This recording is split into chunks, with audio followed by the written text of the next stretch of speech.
Major John McBride, who became a major during the Second Boer War when he went to the Transvaal to fight against the English. A few years after that, he married a famous lady called Maud Gonne, who of course was the muse of the Irish poet William Butler Yeats, who proposed marriage to her on many occasions. Each time she refused.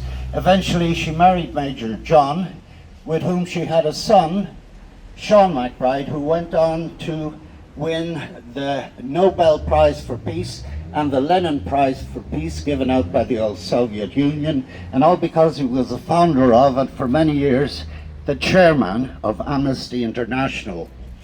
When she decided to get rid of Major John in 1905, she alleged that he had been molesting the boy, that in order to get a divorce. However, the allegation was unproven in court and she only got a separation.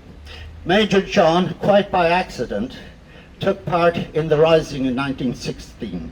He wasn't kept in the loop by the people who were planning the Rising because he was such a high-profile figure.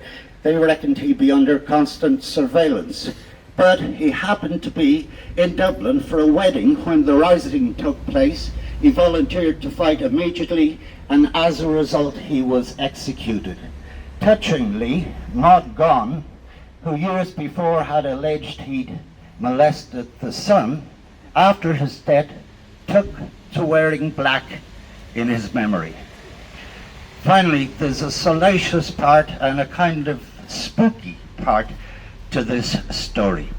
While she was married to Major John, Maud was going back and forth to France, where she was having an affair with a Frenchman. With that Frenchman, she had a son who died after 6 months.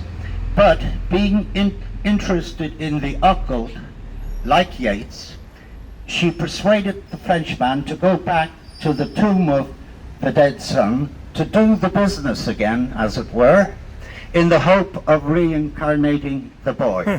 Instead, they had a daughter whom they christened with an old Irish name, Iseult. When Yeats was approaching his 60s and Iseult was 22, having been rejected on numerous occasions by the mother, Yeats proposed marriage to the daughter. Fortunately, she rejected the proposal. Pretty spooky stuff. We're now going up